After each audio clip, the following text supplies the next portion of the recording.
Ooh, it is not. It's not. It is not bishop d2. Bishop d2 doesn't work. Chess.com gave chess masters 10 seconds to solve ridiculous chess puzzles. Here's one of them. The idea for this puzzle is to play the move bishop to d2, and then after the rook takes the queen, you're able to play rook to a3 check, and after pawn takes, the move b3 is checkmate. Unfortunately, black has a brilliant tactic here. Instead of actually taking the queen, they can just play the move rook to g3, which prevents this entire idea, because now the move b3 check is not checkmate.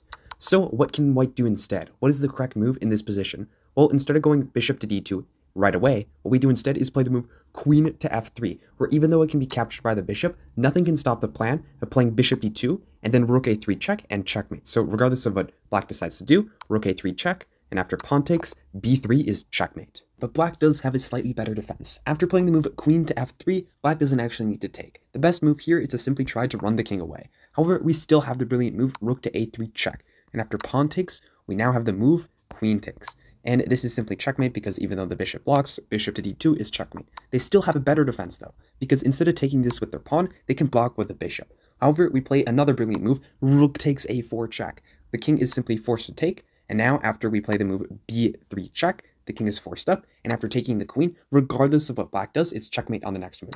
They take the bishop, queen to a7 is checkmate. If they try to block checkmate instead of taking the bishop like this, we simply take the rook and it's checkmate. A brilliant puzzle. Yeah, again, like the second one, I'm pretty sure it's obvious. For the grandmaster, this puzzle might be really easy, but for the average chess player, it's really hard. So here's the first move of the puzzle, rook to e8 check. I think this is a brilliant move, and see if you can solve the puzzle from this position, after black takes the rook. Alright, I'm going to reveal the solution now. Here we go. The brilliant move after sacrificing the rook is the move queen to g6. This is brilliant because after the bishop takes the queen, we give a check with our knight, and after the king moves over, bishop to c4 is checkmate. Absolutely brilliant. And of course the whole idea being that if the bishop doesn't take, and say black just makes a queen or some random move, then we just take the rook with checkmate because it's protected by our bishop. So you might be asking, well, why did we even sacrifice the rook in the first place? Why is this move, in my opinion, the most brilliant move of the puzzle? Well, let's take a look. Let's say we didn't play that move. Instead, just immediately play this brilliant queen to g6 idea. Well, now bishop takes, knight takes, and the king moves over, and all of a sudden, you realize that the move bishop to c4 is not checkmate because it's blocked by our own rook. The move rook to e8 check is a clearance sacrifice. This piece is actually hindering our own performance in the game. If it just disappeared off the board, it would be beneficial for us. A very common chess idea that you should keep in mind in some of your games. By sacrificing it, it allows us to get this amazing checkmate. And after sacrificing the queen, well, now again, bishop c4 is simply the entire idea. Let's move on to the next puzzle. But I think it's just special there not. That clip was my favorite part of the video because Anish Giri, who has a reputation for liking draws, offered a draw to a puzzle, which is very uncommon for puzzles. You kind of want to find like a tactic or win a lot of material or checkmate. Normally the idea of a puzzle is not to go for a draw, but he offered a draw, which I find quite funny. But anyways, his idea was to play the move knight to e2 check, and after rook takes, you cannot take with the bishop, as some of you may want to, because queen to g2 is checkmate.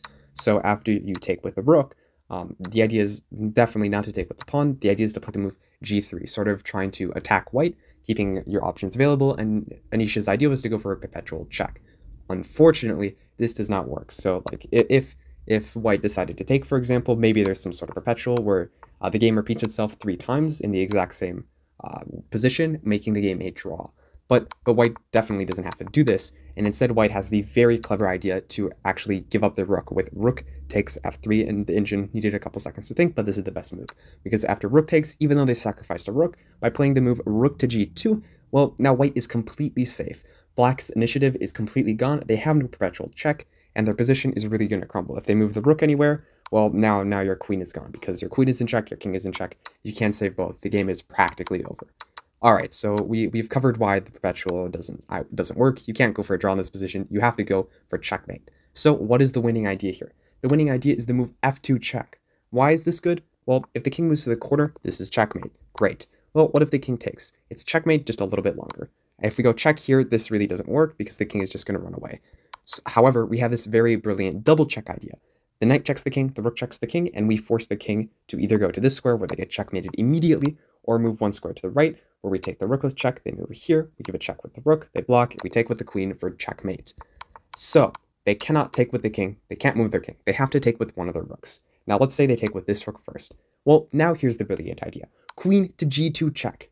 The rook is forced to take, and after the move knight to h3 check, take a look at the white king. The white king is in check, nothing can take the knight, so we force the king to move to the left square. It's a forced move.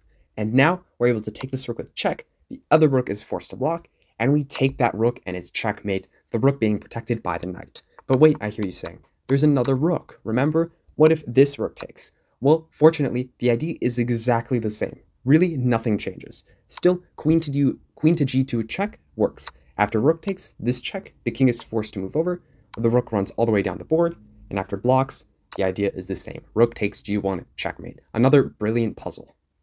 Thanks for watching, subscribe for more.